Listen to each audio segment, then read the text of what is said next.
আসসালামু আলাইকুম।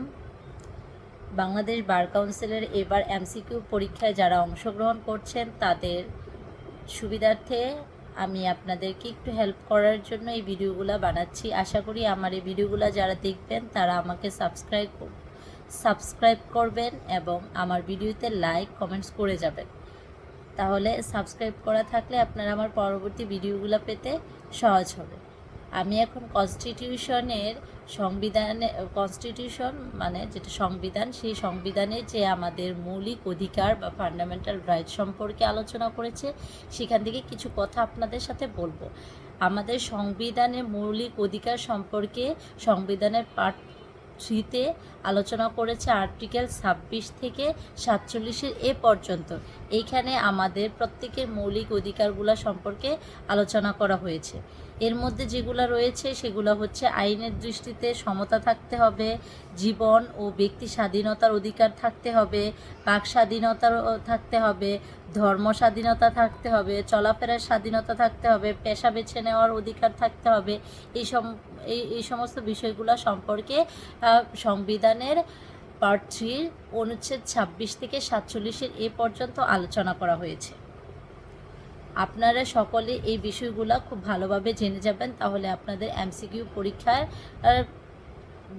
দিতে সুবিধা হবে। কারণ কনস্টিটিউশন থেকে আপনাদের প্রশ্ন থাকবে, সেগুলো সমাধান করতে আপনাদের খুবই সুবিধা হবে। এখন আমি বলবো অনুচ্ছেদ 26-এর যে কথাটা বলছে সেটা হচ্ছে মৌলিক অধিকারের বিরুদ্ধে কোনো আইন বৈধ নয়। আমাদের যেসব মৌলিক অধিকারগুলো আছে এইগুলা যাতে খর্ব না হয়, সেই জন্য এমন কোনো আইন করা যাবে না, মানে এমন কোনো আইন তৈরি করা যাবে না যাতে মানুষের মৌলিক অধিকারগুলো খর্ব হয়।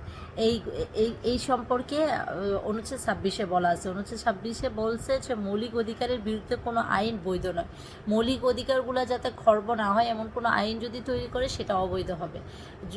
এমন কোনো আইন যদি তৈরি করা হয় যেগুলো মানুষের মৌলিক অধিকারকে খর্ব করতেছে, তাহলে ওই আইনটা অবৈধ হবে, কোনোদিনও ওইটা বৈধ হবে না। এই সম্পর্কে অনুচ্ছেদ 26-এ বলেছে। অনুচ্ছেদ 27-এ যে কথাটা বলেছে সেটা হচ্ছে সকল নাগরিক আইনের দৃষ্টিতে সমান এবং সবাই সমান সুরক্ষা পাবে। এখানে কেউ সুরক্ষা বেশি পাবে, কেউ অধিকার বেশি পাবে, কেউ কম পাবে, এরকম না। সেইখানে বলা হয়েছে যে প্রত্যেকটা নাগরিক সমান অধিকার পাবে এবং সমান সুরক্ষা পাবে আইনের দৃষ্টিতে। কেউ এইখানে